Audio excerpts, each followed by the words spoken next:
Sud Radio Média, l'invité du jour. L'invité du jour, c'est Fabrice Bousteau. Bonjour, merci d'être avec nous. Vous êtes le directeur de la rédaction du magazine Beaux-Arts. Et on est ravis de vous recevoir ce matin. Alors, vous êtes depuis 1996 ? Exactement, bonjour. Bonjour. Merci de me recevoir. Non, ravi parce que j'ai redécouvert ce magazine que j'ai lu il y a quelque temps et que j'avais, faute de temps, et voilà, laissé un peu tomber. Et je trouve que c'est un magazine formidable parce que vous abordez l'art, la culture d'une manière assez pratique et grand public. Et c'est passionnant. C'est un magazine où vous avez de toute la photo, ça vous parle des expos. Et ce numéro-là, comment l'IA bouleverse l'art, est tout à fait passionnant. Je montre la couverture pour ceux qui nous regardent sur YouTube, parce que c'est une... Alors, racontez-nous un peu l'histoire de cette une. Alors, l'histoire de cette une, c'est une œuvre créée par l'intelligence artificielle. Tout le monde parle de l'intelligence artificielle actuellement. Il y a deux aspects de l'intelligence artificielle. Il y a soit la création d'images, soit la création de texte.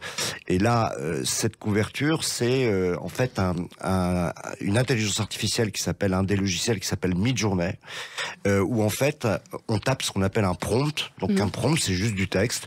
Donc moi, j'ai tapé une œuvre de Jérôme Bosch, artiste extrêmement célèbre du Moyen-Âge, drôle, surréaliste, joyeuse. Et à partir de ce prompt, donc de ce petit texte, en quelques secondes, l'intelligence artificielle a généré cette image. Vous n'aviez pas mis un gros lapin aussi ? J'avais pas mis un gros lapin, mais parce qu'en fait, après que cette première image arrive, on peut la retoucher. Alors on peut corriger, rajouter des mots, mettre des filtres, un peu comme vous mettez un filtre sur un appareil photo. Est-ce que c'est la une la moins chère de Beaux-Arts ?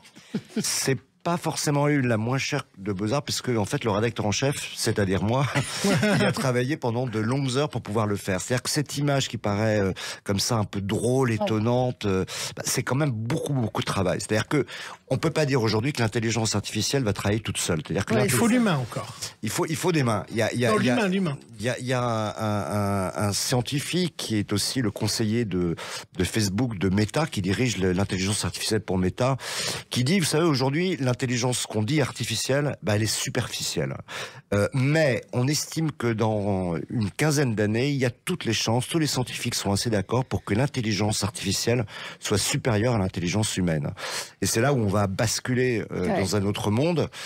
Mais en définitive, quand on voit cette facilité de créer des images, elle nécessite quand même l'intervention de la main, de l'œil, de l'intelligence humaine encore aujourd'hui. Alors, il y a un éditorial formidable. Vous dites, cet édito est certifié avoir été écrit par un être humain. Parce que vous racontez, quand vous avez tapé votre nom dans le chat GPT, ça vous a mis des trucs qui n'étaient pas tout à fait exacts. Mais sur le côté, il y a trois œuvres qui ont été générées, justement. Alors là, vous aviez mis quoi ? Fabrice Bousteau, vous aviez mis juste votre nom pour générer ces portraits ? Là, j'ai mis une photo de moi, puisqu'on peut aussi demander à l'intelligence artificielle de retravailler à partir d'une photo. Et je leur ai demandé de faire une interprétation de moi en personnage de polar, en personnage de bande dessinée, ou alors de manière pixelisée. Ouais.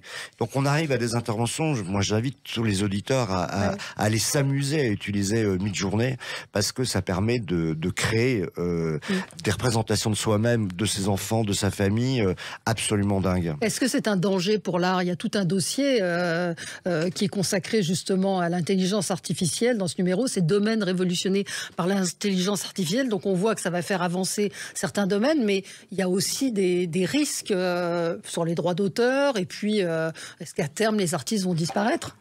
Alors, je pense pas que les artistes vont disparaître. Vous savez, il faut considérer en fait l'intelligence artificielle comme étant un outil de plus au service des artistes. Imaginez-vous que il y a 30 000 ans, les artistes, c'est-à-dire ceux de la grotte de Chauvet, des grottes de Lascaux, ils avaient un outil qui était qui était une pierre. Progressivement, ces outils ont changé. Il y a eu la révolution dans l'art où on a eu de la peinture à l'huile. Après, il y a eu la vidéo, l'ordinateur. Et ça ne s'est jamais substitué à la photographie aussi. À un moment donné, quand la photographie est inventée, on s'est dit, ça y est, c'est la mort de la peinture. Et pas du tout. C'est qu'en fait, notre capacité, notre intelligence humaine fait qu'on va s'adapter. Ouais, c'est un peu comme les DJ aussi. Quand ils reprenaient des titres, on disait qu'ils n'étaient pas des créateurs parce qu'ils reprenaient que des choses existantes et qu'ils les mixaient et en faisaient une autre œuvre, mais à partir d'œuvres existantes. On est un peu dans ce même mode où il y a un DJ qui s'appelle un ChatGPT et puis derrière, il y a l'homme qui va mettre une peinture, une couleur et qui va faire que d'un seul coup, ça va devenir une œuvre. C'est un peu ça. C'est un peu ça, et l'exemple que vous prenez, il est très important parce que quand vous prenez par exemple les DJ électroniques les plus connus, français les plus connus au monde, Daft Punk, en fait quand un morceau de Daft Punk, quand il est fait à partir de 25, ce qu'on appelle samples, c'est-à-dire morceaux de musique différents, ils sont crédités, c'est-à-dire qu'on connaît les auteurs, ils demandent l'autorisation aux morceaux empruntés des années 70, de disco, des années 80, etc.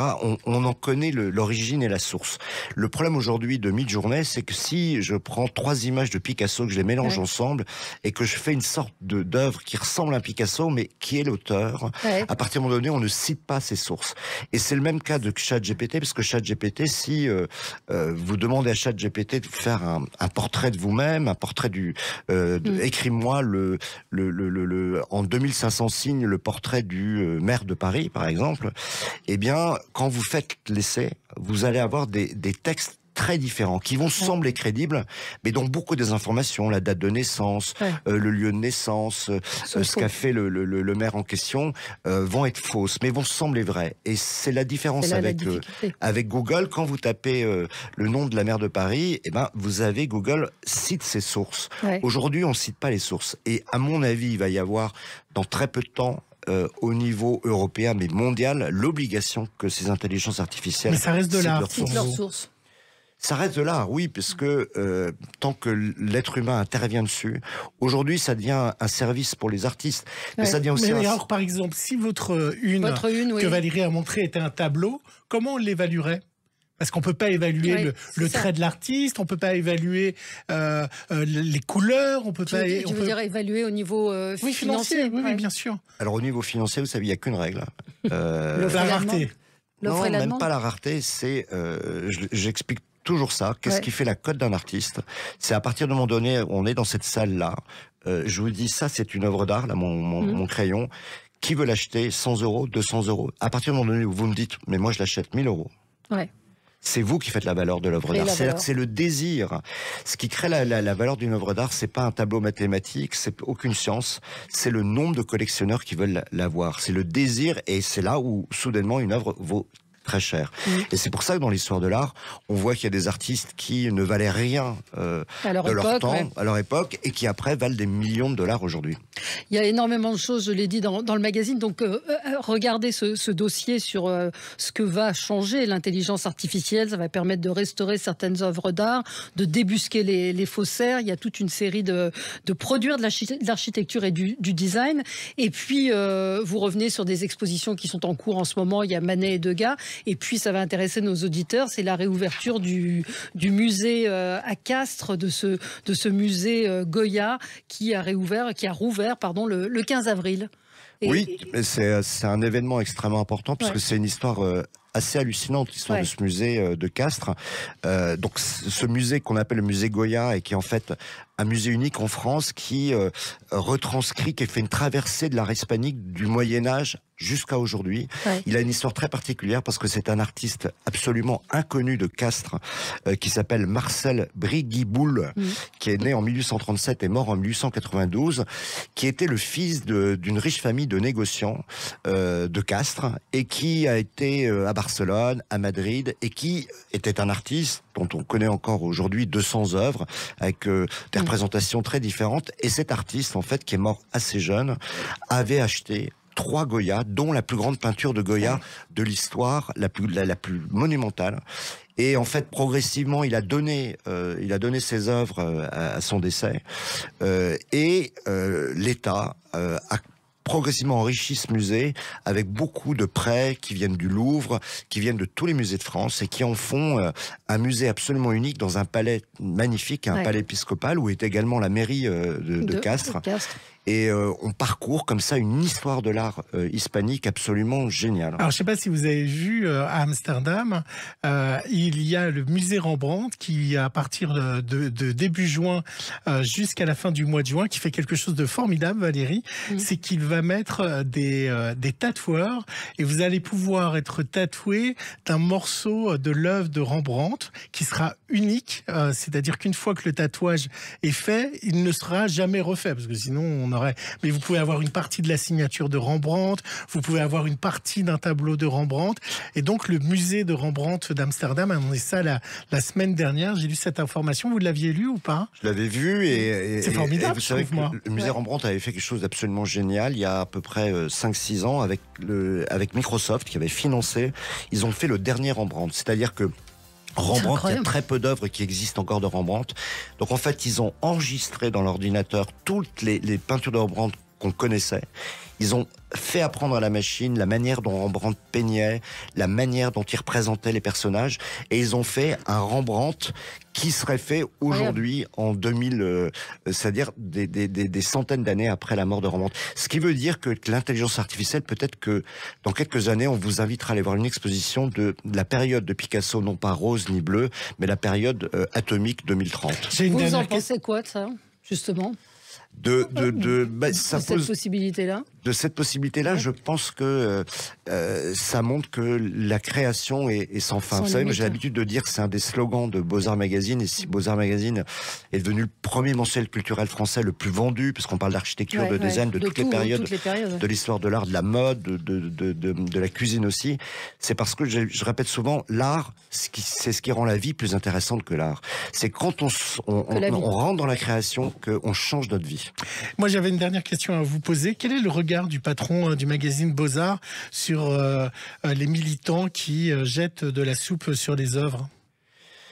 Je pense que mettre en otage l'art, mettre en otage la création par rapport au dérèglement climatique, c'est grave et coupable. Grave. Oui, il faut pas opposer la création, et les artistes n'ont rien fait pour le dérèglement climatique. Et d'ailleurs, ce qui pose une question très intéressante, c'est qu'aujourd'hui, et je l'ai vraiment vu au cours des 3 dernières années, c'est que les musées, les artistes sont aujourd'hui très impliqués dans la diminution du taux carbone. On emprunte des œuvres moins loin, et donc il y a une responsabilité écologique du monde de l'art qui est très forte. Alors n'allons pas opposer l'un et l'autre. Il n'y aura plus jamais de Picasso?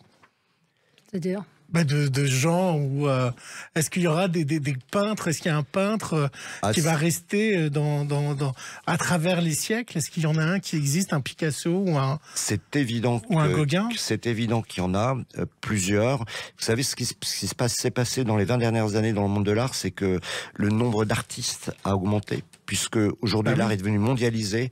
Dites-vous qu'en Chine, on estime qu'il y a 1 million d'artistes. Alors la difficulté, c'est effectivement ceux qui resteront, et personne aujourd'hui n'est devin pour savoir qui est le Picasso ou le Duchamp ou le Léonard de Vinci d'aujourd'hui, mais c'est certain, il y en a plusieurs. Beaux-Arts Magazine, je vous le conseille vraiment, et puis vous allez vous amuser avec le QR code, puisqu'il y a 7 couvertures différentes, comment l'intelligence artificielle bouleverse, qui apparaissent en 3 dimensions. En 3 dimensions, quand on bouge son téléphone sur Snapchat, et c'est assez marrant à faire, et puis tout ce dossier est passionnant, et l'ensemble du journal l'est également. Merci beaucoup Fabrice Bousteau d'avoir été avec nous ce matin sur Sud Radio. Tout de suite, c'est Jean-Jacques Bourdin.